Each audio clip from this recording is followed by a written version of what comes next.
one. Welcome everyone to a very special World Organization of Energy and Frequency as Medicine stream. We have two of the most eminent and innovative thought leaders and medical leaders, research leaders in the areas of the biology of hope. We have Shari Watkins, co-founder of the Christian Entertainment Network, and Dr. Lemmon, who is the founder of Rediscover Health Natural Medicine. And of course, I'm your host, Carolina Billings. And we are all board members of the World Organization of Energy and Frequency Medicine, done with all of the full transparency releases. So both of you are incredible people within your practices and within your clinical work and practical work. And you both, one of the things that I'm so excited to speak with our friends and audience today is the role of faith in frequency and hope when it comes to dealing with chronic conditions such as cancer. So, Shari Jo, you're a cancer survivor, and you're very open about it, so I'm not disclosing any confidentiality.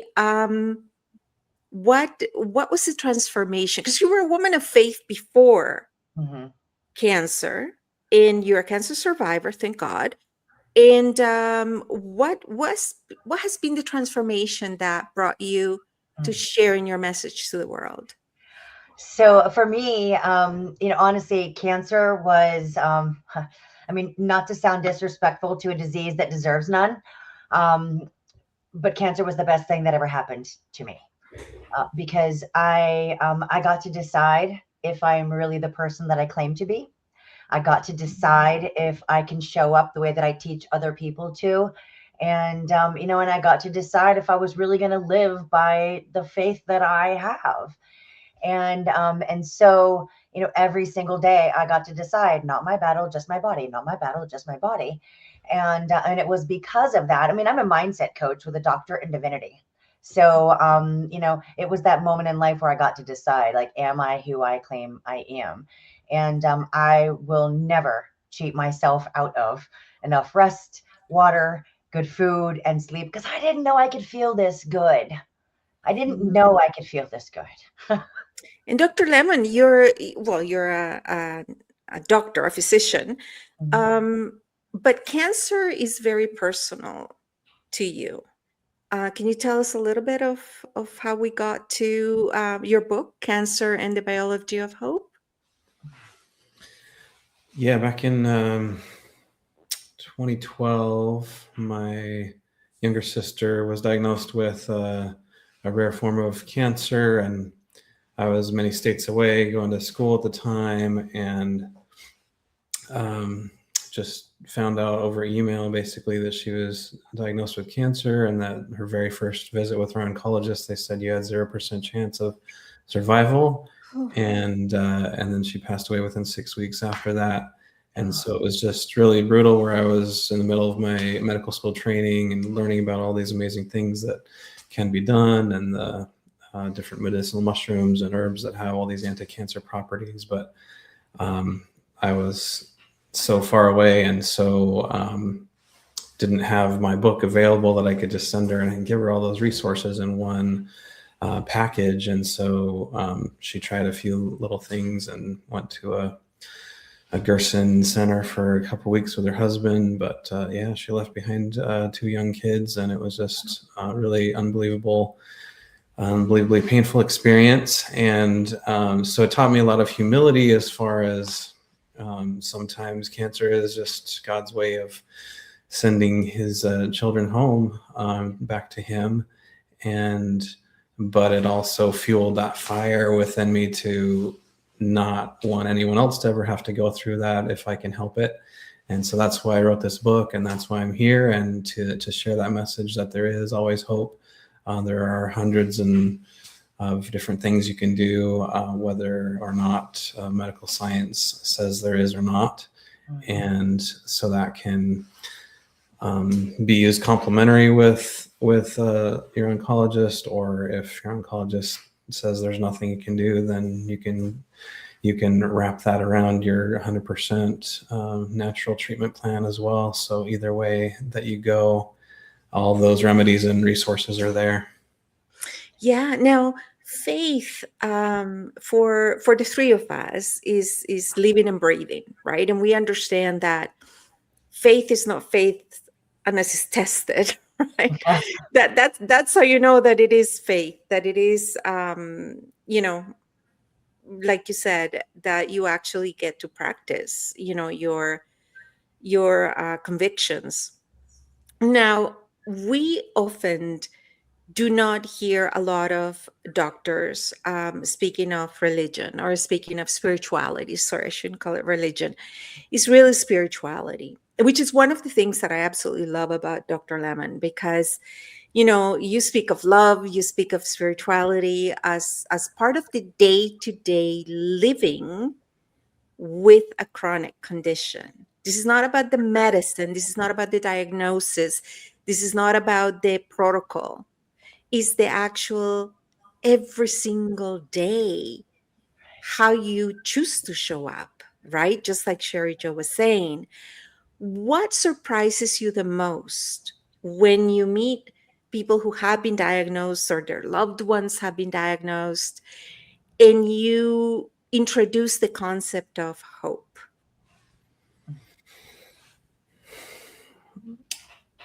Yeah, I think culturally it is. We've talked about before. It's kind of treated as a four-letter word, that it's this weak, wishy-washy word. That's, oh yeah, I hope I get a good grade on that test, or kind of more of a flippant definition or perception of the word hope. But like we've talked about on previous episodes, hope for me in that definition, kind of in that biblical context of faith, hope, and charity, it's kind of that triad of the most powerful forces in the universe, right? You have faith, you have hope, and you have love. And when those are bound together, that is what connects you to God, and that's what connects you to the rest of our human family. And so that is kind of the way I approach hope, that it's a force of absolute power, of seeing that bright future possibility, and then using your faith and your love to take those steps forward into that powerful vision of the future. Yeah, and you mentioned during our conversations, I mentioned the placebo effect, which a lot of people may think that is what faith is, and that's the role of prayer or spirituality once you're faced with a diagnosis. But you mentioned the contrary, like your sister was told, okay, you're not going to survive it. You have 6 weeks, and if you only believe 100% what the oncologist or the doctor saying, there's a word for it that is the antithesis of the placebo. What was it you said, Dr. Lemmon? The nocebo effect. The nocebo effect. And that is like ruling out, you hear these, and actually in conversations, I came across a practitioner, a nurse practitioner, whose entire business is to go with people go with people to their medical appointments, because you're like in so much shock, or you stop listening, you're no longer processing, right? Or you may hear only portions of it. So she's there to like listen and translate, and what does it mean, and what he said or she said, the doctor said or didn't say. So I love that. Is something that when you hear words with such finality, like, oh, you only have 4 months to live, you only have 6 months to live, that's not always the case, right? That's where it comes in. So Sherry Joe, you are a woman of faith already, right? So how what surprised you the most Mm. about having to show up as a woman of faith when your faith was being tested? So, I'm a little bit of a different bear sometimes. I am that girl when, when they say it can't be done, I'm like, I'm pretty sure it can be. Let's figure it out. And, not everybody gets the same outcomes that I do, as Dr. Lemmon's sister did not. But, I think for me, so much of it was deciding. It was deciding and then making sure that I followed through on the actions. What I was surprised by so much during my journey was the number of people that just wouldn't do the things. Like they just wouldn't do the things. And so, What do you mean by the things? like any of the things, all the things, like I don't feel like eating today, so I won't, right? I Oh, don't feel good, so I won't. But if I don't eat, and if I don't get the calories, if I don't get the protein, if I don't get all the things, then my platelets drop and then I can't have my treatment and then I'll die. And so there were so many people that they wouldn't. For me, like when I move, God moves, right? God, I mean, there's action that's involved with it, right? And I had to decide how I was going to drive my own conversation, how I was going to respond or not respond, right? And other people sometimes don't have that. They don't have that. We're human, right? And from a biblical perspective, we're always going to see the car wreck before the tree because the nature of man is sin. And so, we just simply, we go there. And so right from the get-go, I was like, okay, when they said, Sherry Joe, you got about a 20-25% chance here. It's bad, it's aggressive, it's fast, and I could have been like, oh, okay, now what? Right. But, I knew when I was going for that appointment that I knew what they were going to say because, your breast doesn't get deformed in a month and it not be something bad. Right. So like when I left the house, I told my husband, listen, I'm going to go through this thing. And when I come back, we're going to talk about cancer. Right. And so I drove the boat myself differently. Like I said, okay, I'm not going to let people speak death and illness over me. I'm going to make sure that I come at it with faith. Right. And so I did all the things. And so I was like, okay, here's what God says about this. Right. Because I know that his word will not return to him void. And it was up to me to do those things. And I think so many times people don't have they don't they hear the words, they get afraid, and they think it's an ultimatum, and sometimes we don't get to go all the way through it on the other side. And also I think we get the opportunity sometimes to do the things, right? yeah. And so yes was my answer. Yes was my answer to all the things. And what you both have in common is you both have a deep value, and not just the value, because behavior is a language in my world. You really live your words through community, the support of community, because that makes all the difference in the world, right? And I've experienced it at a minute. Cancer usually runs in families or heritage. It's a big part lifestyle sometimes, but I've been blessed that in my family, we have not been touched by. We've been touched by many things, but cancer has not been one of them. And but in studying mindfulness, right, for my career, and just that integration of a certain personal philosophy into your everyday life, I remember having a bit of a meltdown once. And somebody, my friend that was with, yes, I know, so rare, for they laugh because they know me. So I was having a little bit of a meltdown. And this friend that was with me said, oh, there's Miss Mindfulness. That's so not fair. Like, I'm still human. And I said, the thing about mindfulness is that it doesn't remove all emotion. It just makes your recovery faster, or your awareness of it faster, right? So you can walk yourself back from the ledge faster. It doesn't mean you stop feeling. So when the importance of community, and that everyone's on the same page, or at least if they don't agree with you, that they respect the choices you're making when it comes to faith and when it comes to hope. I'd love to hear your take on both, from both of you. Sorry. Okay. Go ahead, doctor. So community and the role of faith. Yeah, just what the support. Yeah, so the 7 pathways of healing that I talk about in the book, the social pathway of interacting with others, having that social support group, and church congregations are amazing for that, where you have the spiritual pathway and the social pathway kind of merged together, where you have that unity in common and the social network together. And so that's a really powerful way that I talk about. If you fallen away from a church congregation, it's be good to find one again, and to find one that resonates with you, that you can have that social and spiritual connection and community, because having people pray for you has been scientifically studied to improve quality of life and length of life and those things for in placebo-controlled studies. And it's hard to study prayer, and it doesn't really need to be studied, because it's kind of in that invisible world that is run by faith instead of It's like you scientific believe or you studies. But don't. it's still It's not an interesting. intellectual discourse kind of thing, right? Yeah, But it can it's still be. interesting when those studies do come out that prayer does have.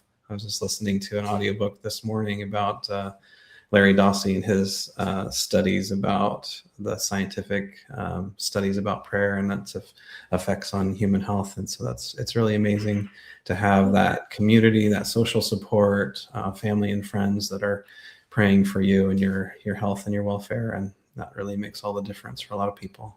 And of course, you got your community of practice, within PwC Global. We're so happy about it. And it matters. It matters, right? That you are in a group that is open, has an open mind and an open heart, that you may not have in your immediate community, right? Because, and it's not because they don't love you or they don't want you to get better, but they may not believe what you believe. And that just adds a layer of doubt, right? When you're trying to focus and have hope and faith and believe, in the extraordinary, because it occurs every single day, and there's so much we don't know, right? And you, of course, Sherry Joe, have the Christian Entertainment Network, which the word entertainment doesn't do it justice, because you have so many coaches and well, we got Dr. Lemmon as one of our mentor experts in within that roster as well. Like, is really, if you, whatever you consume around you, like from music to entertainment to content to everything, when you're trying to rebuild, right, your hope and faith and healing, how important is that? It's everything. It's everything. I mean, not everything, of course. I mean, I said that very broadly. For me, it was so much of everything, because, like I found, I spent an entire day. I went up and down Walmart. I'm like, okay, how can I get the most protein and the least amount of food with the most amount of calories? And then I had to say, okay, what am I going to feed myself otherwise, right? And so, I started saying, okay, I found all the healing scriptures, right? And I started listening. There's a 6 hour and 22-minute thing that I listen to. I still listen to it at nighttime, from John Hagee, right? That starts off with a declaration of, this is what I believe, right? And this is what the word says. And if I don't feed myself the good stuff all the time, right? Even just as a everyday human beyond cancer, if I don't feed myself the good stuff, the world will tell me what isn't. Like, it'll provide you all the contractions, the can'ts, the don'ts, the isn'ts, the won'ts, the shouldn'ts, and you start talking about being a survivor, and somebody's like, oh, my uncle died. Oh, my friend was clean for a while, and she it just came back 3 times. And so And you have, people say horrible things without yeah, realizing that they're saying them and doing oh, them. you got to protect yourself, right? Mhm. And if you're not solid on what you're doing and how you're showing up, the world will decide for you, right? Like what he said there, that power of that community is so strong. You've got to know who you are and who you're letting in. Yeah, So, and of course you got your community of practice with our PwC Global as well. But it's also what I just heard in what both of you said is the importance to be around people that understand what you're going through, because you will have good days, you will have bad days, right? Mhm. And you just gotta hope that you have days to rebuild, right? Heart, body, and soul. And you know what? There's been miracles that people cannot explain. My father was a doctor, and I remember him having a plaque in his office. It was in Spanish, so I'm not doing it justice translating, but it was something along the words that if the patient survived, it was the Virgin or God, right? If the patient died, it was the doctor. That's what we blame, right? But is really, knowing those good and bad days. And I love the work that you both are doing. And one of the big reasons why I truly believe in your messaging and we go above and beyond to share it with the world. Um, Not everything is written. Not we don't understand everything. There's miracles that occur, people that heal, people that that science cannot explain. In I'm a woman of science too, although I'm an academic, not a physician or clinician. But science is not all, right? It is something. Like, I'm not saying staring into the fire is a strategy, but you do need to consider both and have that balance. With Dr. Lemmon, 7 pathways, with you, Sherry Joe. I know you're Dr. Watkins, but I know you like to be called Sherry Joe. With you is really, that community that champions you and cheers you on. So I thank you both for the work that you do with the WEFM, with the World Organization of Energy and Frequency Medicine. We're all three of us are members of our board. There's a lot more people for this year, 26, 27. And we invite all of you, like, connect. We'll put the link to connect with Sherry Joe, to connect with Dr. Lemmon. I love to get the references of the podcast you were listening to, or the book you were listening to, Dr. Lemmon.